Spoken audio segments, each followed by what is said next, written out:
అందరికీ నమస్కారం. సప్తఋషి ధామం అండ్ సొల్యూషన్స్కి స్వాగతం.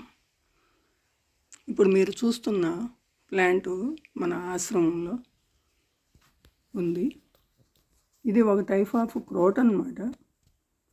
ఈ క్రోటన్స్ దాదాపు 5 నుంచి 6 ఫీట్ వరకు పెరుగుతూ ఉంటాయి. కానీ పచ్చదనం కోసము, ఒక గ్రీనరీ కోసమే వీటిని ఎక్కువగా పెంచుతూ ఉంటారు. కానీ ఎప్పుడు చాలా ఫ్రెష్గా, చాలా థిక్ కలర్, గ్రీన్ కలర్ కలిగి చాలా ఆహ్లాదంగా ఉండే మొక్క ఇది. కానీ వీటికి ఫ్లవరింగ్ రావటం అనేది నేను ఇంతవరకు చూడలేదు. ఈ ఫ్లవర్స్ వస్తాయని కూడా నర్సరీలో కూడా ఎవరు చెప్పలేదు. కానీ చాలా పెద్ద చెట్లు కూడా ఫ్లవరింగ్ రావటం చూడలేదు నేను. కానీ ఇది చాలా చిన్న చెట్టు అయినా దీనికి మొదల దగ్గర ఇలా ఫ్లవర్ రావటం అనేది చాలా అద్భుతంగా అనిపిస్తుంది, వింతగా కూడా అనిపిస్తుంది. ఇది మన ఆశ్రమంలో, అది వరలక్ష్మి సదన్ ఆశ్రమంలో ఈ మొక్క ఇలా పుష్పించటం జరిగింది.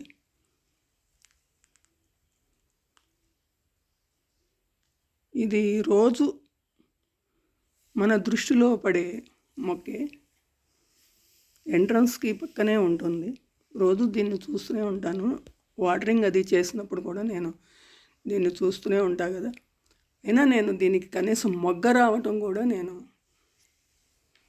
నా దృష్టికి రాలేదు. మొగ్గను కూడా నేను చూడలేదు. కానీ నిన్న సడన్గా ఫ్లవర్ కనపడటం జరిగింది. ఫ్రైడే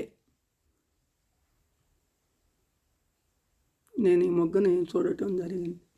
ఈ ఫ్లవర్ని చూడటం జరిగింది. మొగ్గ కాదండి, ఫ్లవర్ని చూడటం జరిగింది. నాకు చాలా విచిత్రంగా అనిపించి ఇది మీ అందరికీ చూపించాలనే ఉద్దేశంతో దీన్ని మన సప్తఋషి ధామం వీడియోస్లో పెడుతున్నాను. చూడండి ఈ ఫ్లవర్. మీరు ఎప్పుడన్నా ఇలాంటి మొక్కకి ఇలాంటి ఫ్లవర్ రావటం చూస్తే కనుక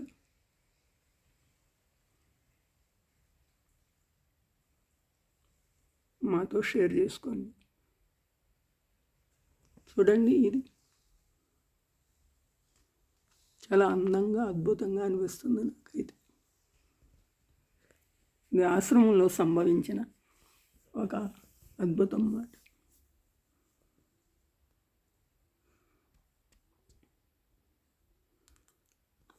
దీన్ని మీ ఫ్రెండ్స్కి అందరికీ షేర్ చేయండి.